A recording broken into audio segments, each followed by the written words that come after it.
Namaste and welcome to Daily News Simplified, the what, why, and how of newspaper reading. Today, we would be analyzing the Delhi edition of the Hindu newspaper of 4th June 2018. Now, let us begin.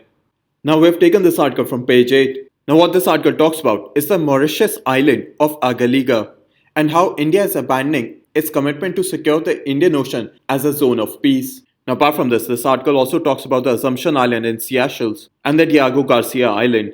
So before moving forward, let us first understand the location of these islands. Now the island of Agaliga belongs to Mauritius and is located in the Indian Ocean, and similarly, the Assumption Island belongs to Seychelles and is also located in the Indian Ocean. While the island of Diego Garcia belonged to Mauritius before its independence in 1968, but was split by the United Kingdom before the Mauritius independence. However, we would be looking at the Diego Garcia Island in depth later in this section. Now let us understand as to what this article talks about. Now India and Mauritius have signed an agreement to develop infrastructure on the Agaliga island of Mauritius. And this infrastructure, although not stated outrightly, would be of civilian and of military nature. Now according to the author, the building of this military infrastructure on the Agaliga island violates India's commitment of forming Indian Ocean as a zone of peace. Wherein India's commitment of forming Indian Ocean as a zone of peace stems from India's opposition of the United States forming military infrastructure on the island of Diego Garcia. And because of India's opposition to the United States forming military infrastructure on the island of Diego Garcia, India had moved a UN resolution in 1971 declaring Indian Ocean as a zone of peace. Now hopefully up till here you've understood that this article talks about the Mauritius island of Agaliga and has stated that India is abandoning its commitment to securing Indian Ocean as a zone of peace. Because in 2015, India and Mauritius signed an agreement to develop infrastructure on the Agaliga Islands. And although it is unsaid, but this infrastructure would be of civilian and military nature.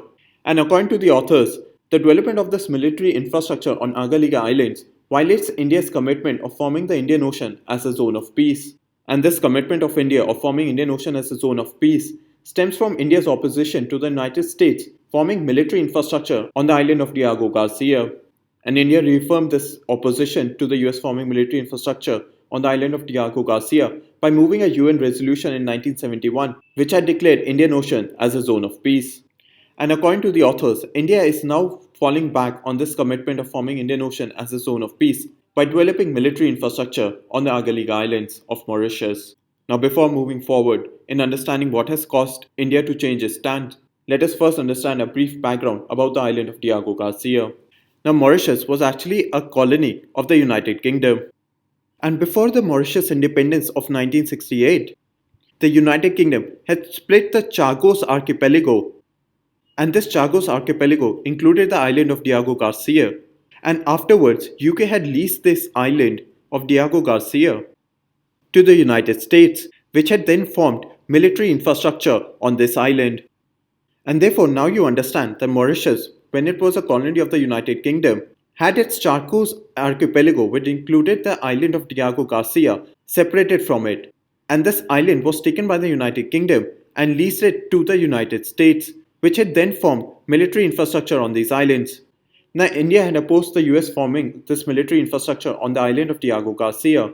And to showcase this opposition, India moved a resolution in the United Nations in 1971 declaring Indian Ocean as a zone of peace.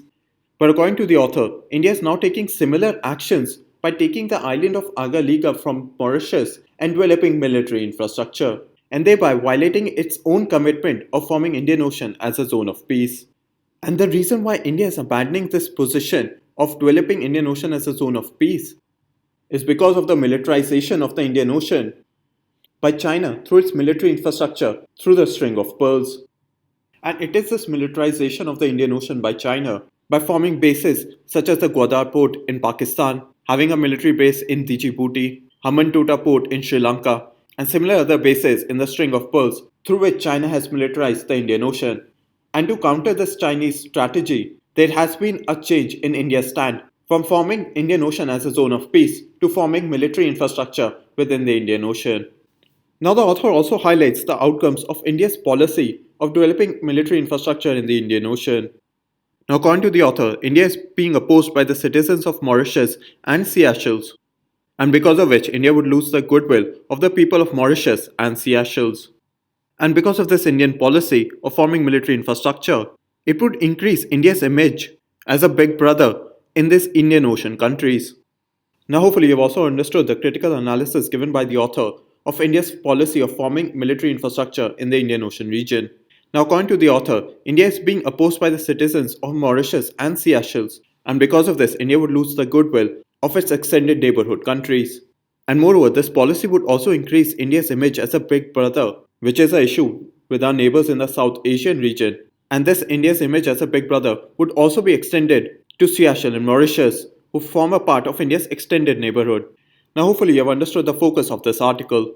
Now, with regards to your UPSC syllabus, this article will be placed in GS paper 2 in the International Relations section. And so now with this, we move on to the next article. Now we have taken the first article from page 1, which is continued also on page 7. Now what both of these articles talk about is the successful test firing of the Agni V missile. So now let us understand about the Agni V missile from the perspective of your prelims and your mains examination. Now as some of you may know, a question was asked in your 2014 prelims examination with regards to the feature of the Agni IV missile. So let us understand the features of the Agni V missile that can be asked in your prelims or in your mains examination. Now let us understand the first feature. Now the first feature of the Agni V missile that it is a surface-to-surface intercontinental ballistic missile. Now let us understand as to what is a ballistic missile. Now a ballistic missile is a missile with an arcing trajectory. Now what do we mean by arcing trajectory? Now suppose the missile is located here and the target is located here. Now a ballistic missile would follow this kind of trajectory, and this is known as the arcing trajectory. Now moreover, you can also understand how the trajectory of the ballistic missile is different from a cruise missile. Now assume that this is the terrain between the missile and its target. So a cruise missile would follow this kind of trajectory, wherein it is closer to the surface, while the ballistic missile would reach the outermost area of the atmosphere and then fall with the help of gravity on its target. So a ballistic missile is initially powered and guided and then falls with the aid of gravity on its target. So hopefully up till here you've understood the first feature of the Agni V missile. You've also understood as to what is a ballistic missile, what is the arcing trajectory, how is the trajectory of the ballistic missile different from that of a cruise missile. So now let us understand the second feature of the Agni V missile. Now the second feature of the Agni V missile is that it can be used as a canister on a road mobile launcher. Now let us understand as to what does this mean. Now the recent test of the Agni V missile was based on deliverable configuration. Now the recent test of the Agni V missile was based on a sealed canister, as you can see in this image, and can be used through a road mobile launcher and can be quickly assembled during an emergency, thereby making it a deliverable configuration. So hopefully up till here you have understood as to what is the deliverable configuration, and you also have a pictorial understanding as to what is meant by the canister on a road mobile launcher. Now let us understand its third feature. Well, the first one is the inertial navigation system and the second is the micro navigation system. Now this inertial navigation system is based on the highly accurate ring-based gyroscope, and both of these systems together allows the Agni V missile to reach its target point within a few meters of accuracy. Now let us understand its next feature. Now the Agni V is based on a three-stage propulsion system. Now propulsion system is that system which provides the thrust for the missile to take off. Now the payload of the Agni V missile is roughly of 1 ton, and 1 ton is equal to 1000 kg. Now the Agni V missile uses a three-stage engine which is based on solid fuel, and the range of the Agni V missile is more than 5000 kilometers. Now if you look at this image with the red dotted line, it shows the range of the Agni V missile. Now the Agni V missile covers the whole area of China. Now hopefully up till here you've understood how many stages of the propulsion system does Agni V have, what is its payload, how many stages does its engine have, what fuel does it use, and what is the range of the Agni V missile. So if a question is asked in your prelims examination with regard to the Agni V missile, you would be able to answer. Now we move on to our next article. Now we have taken this article from page 14. Now what this article talks about is the revival in the GDP growth in India. Now, according to this article, the Central Statistics Office has estimated a 7.7% growth rate in the January March quarter. And according to the CSO, this is the highest growth rate after 7 quarters, with a growth rate of 5.6% in quarter 1, 6.3% in quarter 2, 7% in quarter 3, and finally 7.7% in quarter 4. Now, hopefully, up till here, you've understood the figures that showcase the revival in the GDP growth rate, wherein the Central Statistics Office has estimated a 7.7% growth rate for the January March quarter. And this is the highest growth rate after consecutive 7 quarters, which showcase that the after effects of demonetization and GST are slowly being overcome. Now, the reason given by the author for this revival. Now, the first reason highlighted by the article is that private investment by manufacturing and services sector has increased. The second reason given by the article is of the stimulus through the 7th Pay Commission, wherein, according to the article, the fastest growing segment for the fiscal year 2018 has been the public administration, defense, and other services, which basically means that it is the revenue expenses that have been incurred by the central and the state government towards running their official government work. And this fiscal stimulus has been in the form of the 7th Pay Commission, which increased public expenditure. Now, the third main reason given by the author is of revenue through oil taxes. Now, India in the fiscal year 2018 had high oil taxes and duties, with also low crude oil prices. And this led to huge revenues for the government of India, which the government of India used for large public expenditure. And this huge revenue that were used for public expenditure led to an increased growth rate. Now, hopefully, you have understood the reasons given by the author which have led to the revival in the GDP growth rate. Now, the first reason given by the author is that there has been an increase in private investment by the manufacturing and the services sector. The second reason given by the author is that the implementation of the 7th Pay Commission acted as a stimulus by the government of India, wherein this led to the public administration, defense, and other services as becoming the fastest growing segment for the fiscal year of 2018. And moreover, the implementation of the 7th Pay Commission increased the public expenditure, wherein the revenues, because there was an increase in the revenue expenses incurred by the central and the state government due to the implementation of the 7th Pay Commission. And apart from this, there was also an increase in the private consumption by those whose packages were increased due to the implementation of the 7th Pay Commission. The third and the final main reason given by the author for the revival in GDP growth is because of the revenues that were collected by the government of India through oil taxes, wherein during the fiscal year of 2018, India had high oil taxes and duties, but during that time, the price of crude oil was low, and this caused the government of India to have huge revenues from the oil taxes, which it then used for public expenditure, and this spending on public expenditure further increased the growth rate. Now, hopefully, up till here, you've understood the figures that showcase that there has been a revival in the GDP growth rate, and moreover, you also understand the reasons for this revival in the GDP growth rate. But the author also makes one more cautionary point, that the overall growth rate of fiscal year of 2018 has been of 6.7%, which has been the lowest in the past 4 years. And according to the author, we have to wait and see on how the revival of the GDP growth rate moves forward, since there has been an increase in the prices of crude oil and the effects of the 7th Pay Commission have begun to stabilize. Now, you have to consider this article and the explanation given in this section as being relevant to understanding the current scenario. And so now with this, we move on to the next article. Now, we have taken this article from page 9. Now, this article mentions that the dismantling of the National Development Council has led to the responsibility of allocation of funds with the Finance Commission. Now, the article states that the principles and core duties of the Finance Commission are tax devolution, grant in aids, and allocating resources to local government. However, according to the author, the terms of references of the 15th Finance Commission has raised doubts on cooperative federalism to the change in the base year of census data, among other factors. And according to the author, the aim of the Finance Commission shall be towards the principle of allocation which factors high inclusive growth and is guided by the principles of equality, efficiency, and transparency. But according to the author, the 15th Finance Commission, these basic principles of equality, efficiency, and transparency are missing. And according to the author, the 15th Finance Commission does not specify on the allocation of funds for local bodies. Now, hopefully, up till here, you have understood that after dismantling the National Development Council, the responsibility of the allocation of funds rests primarily with the Finance Commission, wherein the principal and core duties of the Finance Commission are tax devolution, granting aids, and allocating resources to local government. However, according to the author, the terms of reference of the 15th Finance Commission has raised doubts on cooperative federalism, wherein the change in the base census year to 2011 has negatively impacted the southern states. And moreover, according to the author, the 15th Finance Commission does not say much on fund allocation for local bodies.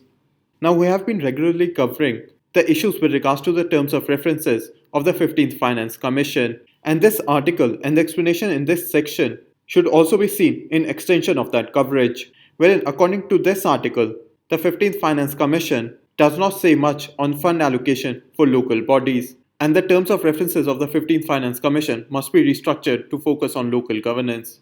And so now with this, we move on to the next article.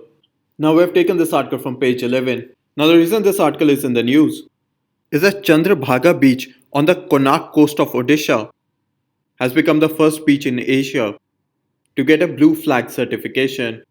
Now this blue flag certification is given to environment-friendly beaches with amenities of international standards. And under this environment-friendly standards, the beach must be plastic-free, clean, and equipped with a waste management system. Apart from this, the beach should also have facilities for studying the environment impact around the area. Now, the blue flag standards have been established by Foundation for Environmental Education in 1985. Now, the blue flag certification in India is currently being undertaken by the Ministry of Environment, and this project began in 2017. And these beaches with blue flag certification in India are being developed by Society for Integrated Coastal Management, or SICOM, which is a body under the Ministry of Environment and has been working for the management of coastal areas based on the standards of the blue flag certification. Now hopefully up till here you have understood as to why this article is in the news, that the Chandrabhaga beach on the Konark coast of Odisha would become the first beach in Asia to get a blue flag certification. Now a blue flag certification is given to environment friendly beaches with amenities of international standards for tourists, wherein under these environment-friendly standards, the beach should be plastic-free, clean, and equipped with waste management system. Apart from this, it should also have facilities for studying environmental impact around its area. Now, apart from these main standards, there are other 33 environment and tourism-related conditions. Now, these blue flag standards were established by the Foundation of Environmental Education in 1985, and the blue flag project in India was started by the Ministry of Environment in 2017, wherein Society for Integrated Coastal Management, which is a body under the Ministry of Environment, began working on management of coastal areas based on blue flag standards. And because of the work by Society for Integrated Coastal Management, or SICOM, Chandrabhaga Beach became the first beach in Asia to get a blue flag certification. Now apart from this, there are 12 other beaches in India are being developed by SICOM for blue flag certification. Now with regards to UPSC syllabus, while in the prelim syllabus, it would be placed in sustainable development, wherein the blue flag certification promotes the sustainable development of India's beaches. And in similar terms, it would also be placed in general issues on environmental ecology. While in your mains examination, it would be placed in GS paper 3 in terms of sustainable development of tourism in India's beaches within the economic development section, and in similar terms, it would also be placed in the environment section. And so now with this, we move on to the next article. Now we have taken this article from page 10.